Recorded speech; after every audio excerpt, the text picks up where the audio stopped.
अपनी वेल्थ का ख्याल रखें। स्टीफन कोवे ने कहा है, आपकी इकोनॉमिक सिक्योरिटी आपके जॉब में निहित नहीं है, यह आपके सोचने, सीखने, समझने, अडैप्ट करने और आपकी प्रोडक्शन एबिलिटी में निहित है। सच तो यह है कि फाइनेंशियल इंडिपेंडेंस का मतलब ये नहीं कि आपके पास वेल्थ होनी चाहिए, बल्कि इसका मतलब तो यह है कि आपके पास वेल्थ प्रोड्यूस करने की एबिलिटी होनी चाहिए।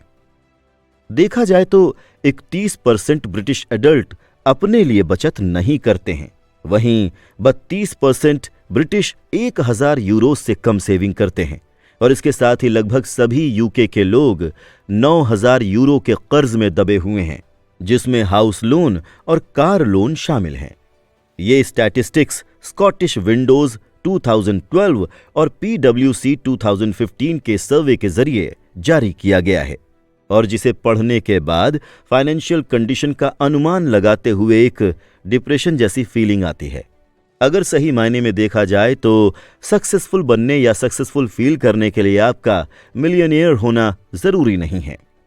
सच्चाई तो यह है कि फाइनेंशियल हेल्थ सक्सेस का सिर्फ एक इंडिकेटर है, क्योंकि अक्सर अपनी जिंदगी के गोल्स और ड्रीम्स को हासिल करने के लिए हमें पैसों की जरूरत होती है और इसके लिए यह जरूरी है कि हम फाइनेंशियल प्लानिंग और गोल सेटिंग की तरफ ध्यान दें। साथ ही मैं अपनी बात करूं तो मैं ऐसे किसी भी सक्सेसफुल पर्सन को नहीं जानता जो फाइनेंस को इजीली इग्नोर कर सके।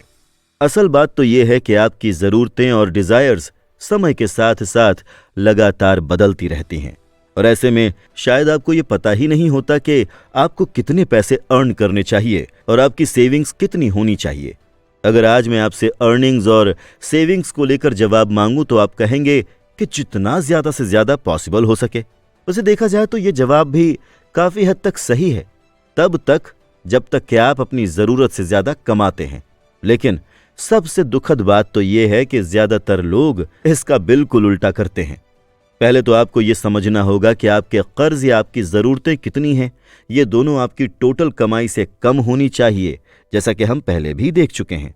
लेकिन यहां पर एक बात और है कि जिंदगी में कुछ तरह के कर्ज का होना अच्छा होता है, जैसे कि घर बनाने के लिए मॉर्टगेज लोन लेना।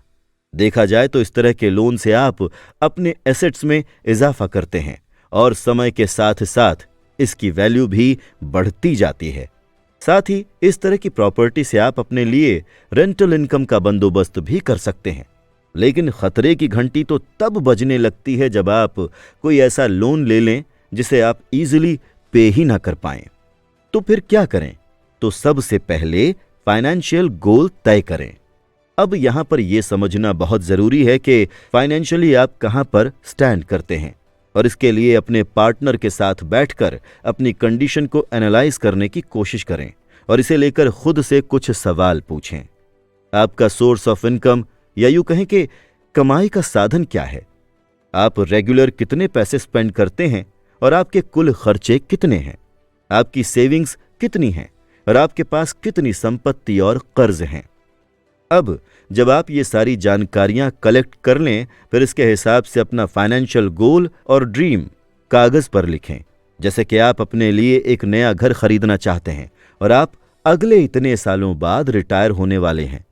जैसे आपको अपने बच्चों की स्कूल फी पे करनी है। अब बारी आती है ये तय करने की कि आप इन सभी गोल्स को अचीव कैसे कर सकते हैं। खुद से पूछिए, आप आज जहां पर हैं वहां से जहां आप पहुंचना चाहते हैं, वहां पहुंचने के लिए आपको क्या करना होगा? तय कीजिए कि क्या आपको एक हायर पेइंग जॉब की जरूरत है या फिर आपको अपने खर्चों में कटौती करने की जरूरत है। और जब भी आप अपने फाइनेंस से रिलेटेड फ्यूचर प्लानिंग करें, कभी भी दूसरों की एक्सपेक्टेशंस को फॉलो ना करें। कभी भी फाइनेंशियल सक्सेस की डेफिनेशन अपने लिए दूसरों के अकॉर्डिंग मत बनाएं। अपने खुद के फाइनेंशियल गोल्स को साथ लेकर चलें। खर्चे कम करें। अपनी परिस्थिति के हिसाब से खुद पर खर्च करें। सिर्फ अपने दोस्त या रिश्तेदारों की देखा देखी अपने ऊपर कम खर्च करने को लेकर शर्मिंदगी महसूस न करें। अपने दोस्त और पड़ोसियों को देखते हुए उनकी नकल करते हुए कपड़े, कार और होम फर्निशिंग पर बेवजह खर्च ना करें।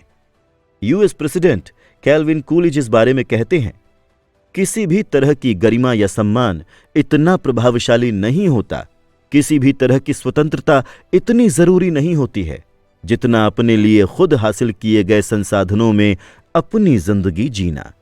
अपने करंट इनकम में से सेविंग और इन्वेस्टमेंट फाइनेंशियल गोल को तय करने का सबसे जरूरी हिस्सा है। इसके लिए आपको क्या करना होगा?